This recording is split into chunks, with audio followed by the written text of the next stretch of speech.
Back for more 5 plays. Stick around.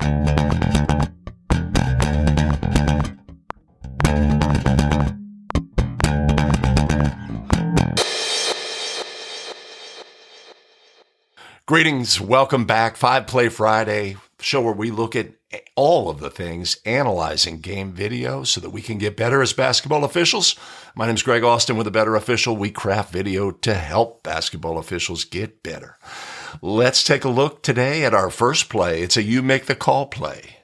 What do you have on play number 1? Missed rebound here to Brewster. Brewster quickly head to Nunley. He gets it to Martin. Martin's going to put it up and in on a scoop shot. And they're going to get a technical foul on who?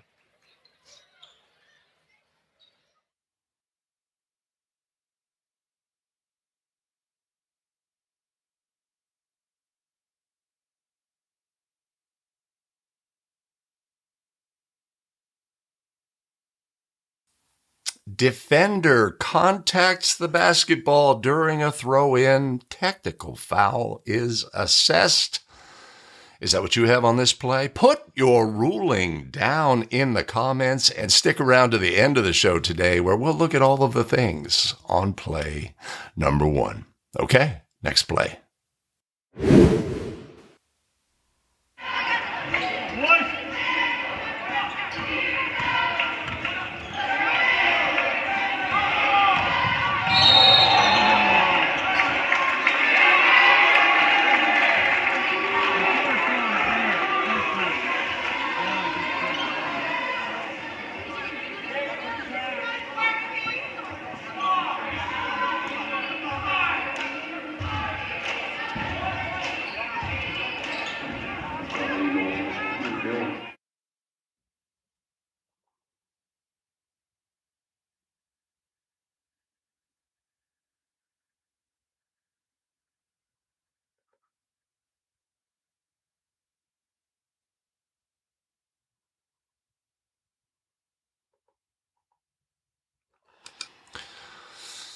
All right, steal at midcourt, retaliatory action.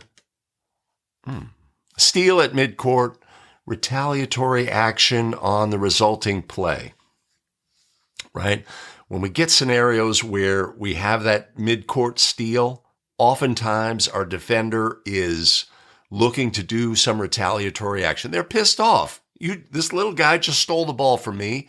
Right, we see on the initial, the actual steal right here. Right, he throws his hip into him. Obviously, a physical player. Right, at this point, I'm saying easy, easy.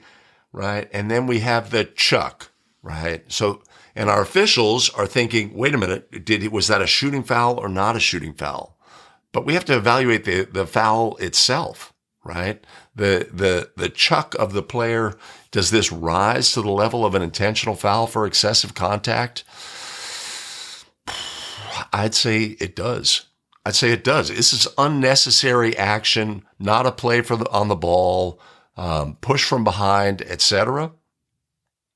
You know, we've got a player who there's not really proximity to the wall. Is that a factor on making a ruling on an intentional foul call?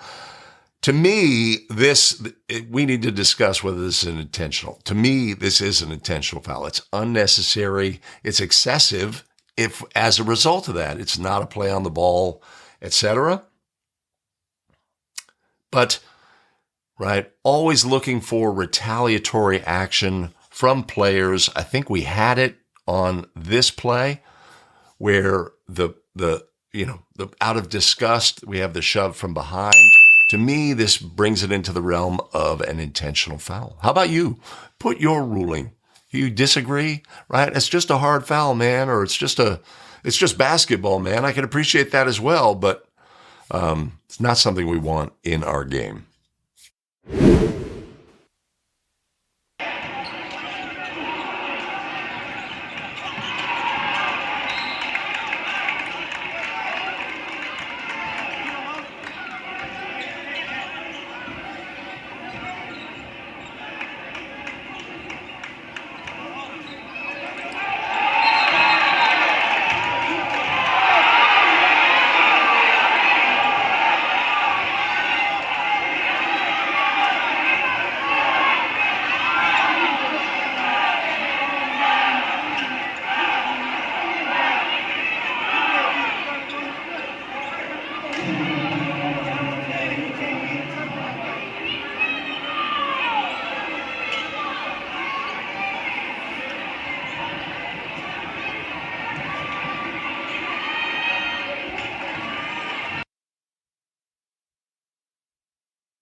All right, funky play, right? Ball's out of bounds, sideline throw in.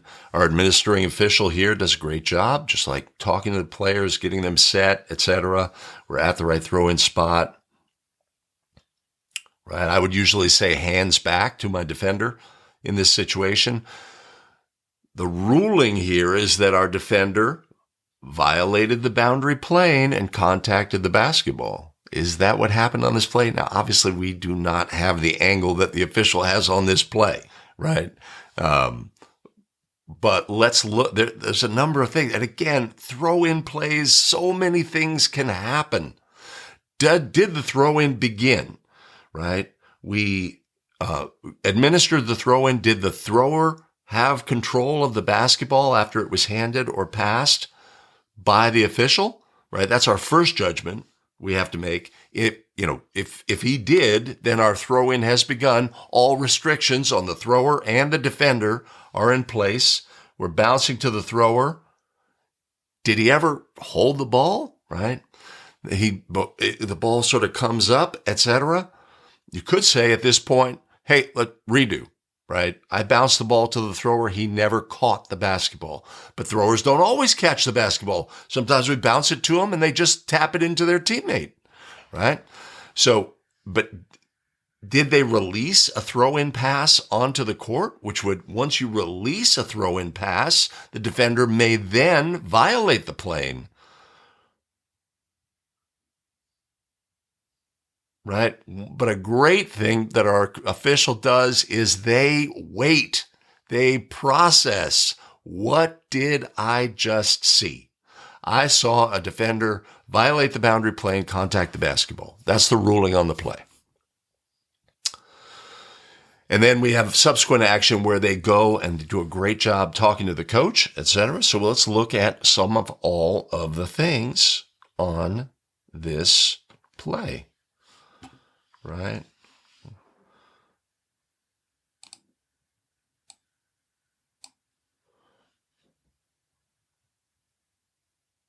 We bounced the ball to the thrower. They sort of caught it to bring it up, but didn't. Right? The ball is, let's say, suspended over the out-of-bounds area, and our defender violates the boundary plane and contacts the basketball. We have to go under that assumption from this angle.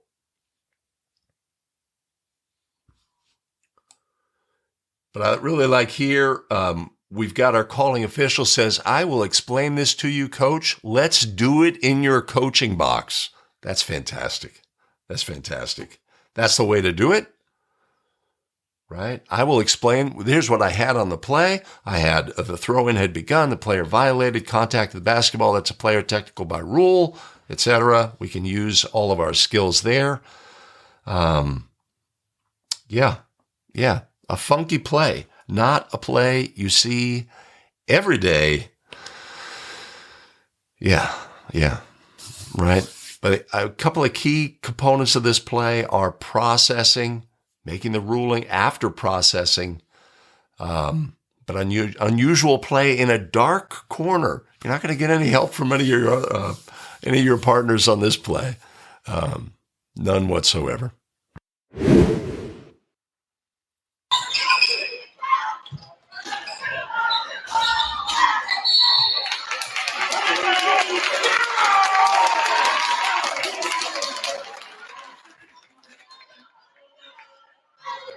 Serving foul is number 0, Bert Lowry, his third, team second. Zach Polaris returns to Cuyahoga Heights.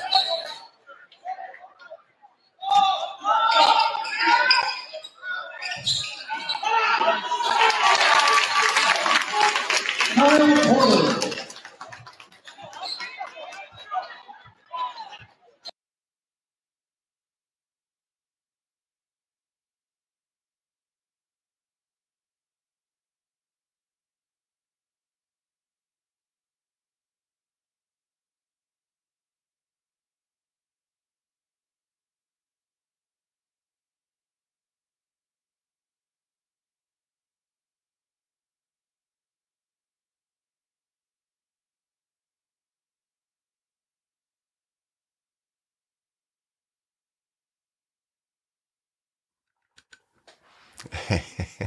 Well, what do we have here? Sometimes kids just make mistakes. They do stuff that you cannot explain, right? So we have a foul ruled, designated spot throw in under the basket. Substitution is made. Player goes to the bench, and for some reason, they think that they have let their team down and they are needed on the court immediately. They run onto the court past our center official. Is the ball live? Is there a penalty that should be assessed in this situation? Is this something that we can simply ignore? It was simply a knucklehead player, etc. Our offended coach at the other end feels that ignoring this was inappropriate, and I think they have a case, right? It is illegal for a team to have 6 players participating when the ball is live, right? This player comes onto the court. They have 6 players on the court. The ball is live. This should be a team technical foul by rule. It's unfortunate. The kid was a knucklehead. He made a mistake, but, this is a technical foul, man, right? So, it's possible when we have a 6-player on the court situation that the crew is not aware, and we have to be aware of there being 6 participating while the ball is live. If this had occurred, let's say in a 2-person game where the officials never even saw the player come on and the coach pulled them back, right? And then somebody says, hey, they had 6 on the court.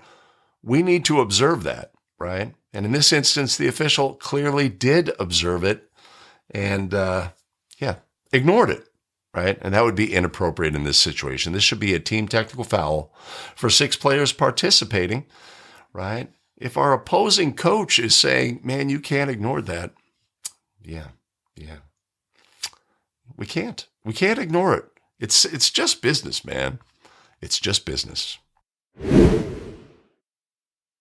Hey, if this is the video content that you find valuable as a basketball official, do me a solid and hit the like button right now. Thanks.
All right, lots going on this play. Very animated coach.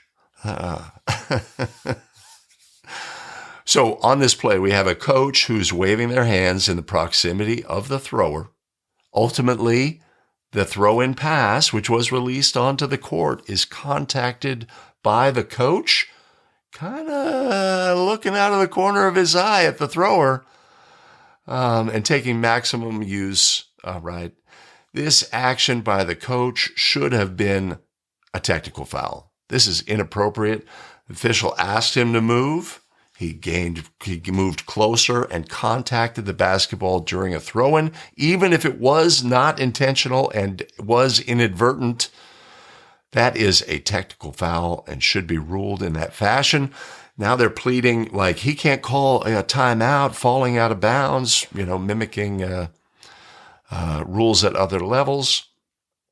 Lots going on this play, right? Our center official doesn't have a great view, trying to look through the line of players here. Our administering official asks the coach to move. Then they step to the maximum proximity, right? We have benches too close to the court. Lots of things going on in this situation. Our official does a great job of recognizing the timeout request, though.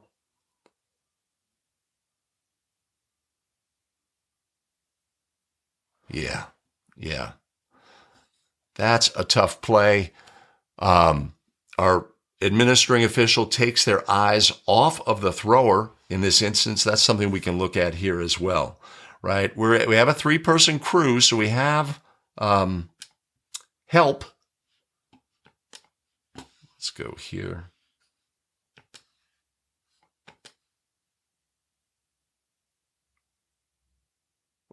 Official asks to move back, bounce the ball to the thrower. Now we have a defender in close proximity to the thrower, right? Moving back into gain perspective here is super valuable, a great habit and fundamental, but we have to stay focused on these two players right here, the defender and the thrower, right? We can't give our complete attention here. Let's see what happens. Right? Looks here, looks back, watches the ball. That's tough. That's a tough spot, and no help coming from our other officials on this play. In my judgment, this should have been a technical foul for the coach actions on this play. Not something you see every day. End of game situations, right? 4 seconds left. We want to be great in these situations. We want, if our lead had come with something on this play, right, had stayed connected to the game, but they were probably watching off ball. The responsibility here for the action of the thrower and the defender lies on the administering official here. So a great play to see. When we see this kind of behavior from coaches, we have to nip this in the bud. And if there's some like, oh, we're going to be obstinate, I am in my coaching box and I'm coaching my players, right? Or something like this, we can move our thrower as necessary. Again, this configuration on this court, not ideal. Not ideal.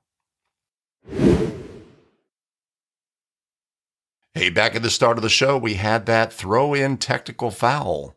Let's look back and look at all of the things on play number 1. Missed rebound here to Brewster. Brewster quickly head to Nunley. He gets it to Martin. Martin's going to put it up and in on a scoop shot. And they're going to get a technical foul on who?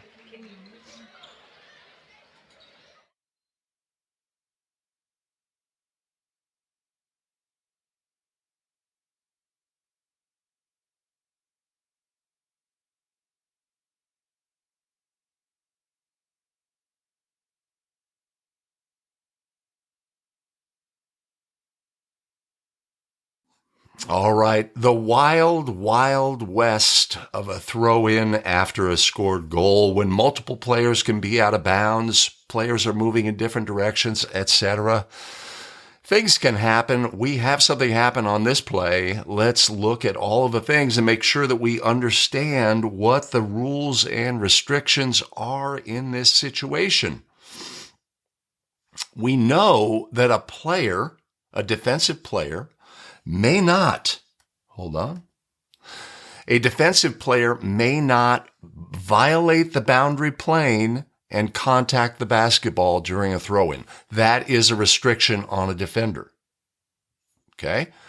Violate the boundary plane and contact the basketball. We know that a thrower, as well, may extend the ball through the plane over the court, and when it is over the court, any defender may contact the ball, either dislodge it or grab it and, create a held ball situation.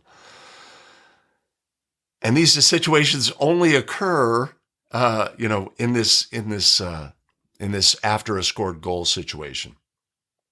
So our two questions here are, what is the status of the player the defender who contacts the basketball? What is the status of the basketball? Was it still being held?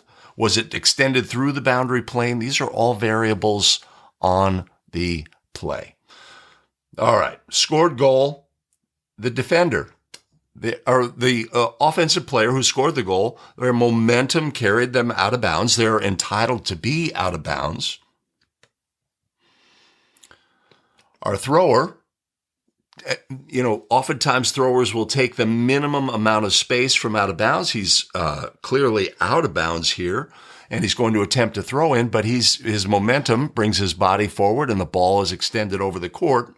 So even if the ball was contacted in the hands of the thrower, it's a legal play in that context, right? But what is the status of our player or defender now who was out of bounds? Are they an inbounds player in this situation or not? No, they were not. They had not established inbounds. They would need something in and nothing out, a foot down. So in the end, what we have is a situation where the player contacted the basketball, yes, but they did so legally, the contacting of the basketball. Now, the fact that they had out-of-bounds status at the time would render this to actually be an out-of-bounds violation. That would be the correct ruling in this instance. Okay? Now, we note our calling official comes very quickly with a technical foul. There's no processing involved. The thing about throw-in plays is there are a wild variety of things that can happen. And especially after a scored goal, when we have players coming from out of bounds, inbounds, players from inbounds coming out of bounds, etc. Multiple players can be out of bounds for the throwing team, etc. There's a genuine bit of chaos in those situations. So when something happens that we need to give ourselves a moment to process and make sure we have exactly the right call on the play. But a great play to review, and a great play to review in terms of understanding all of the elements in a play situation like this. Yeah, let's look at a play, a little lighter play. Let's look at a little palate cleanser here.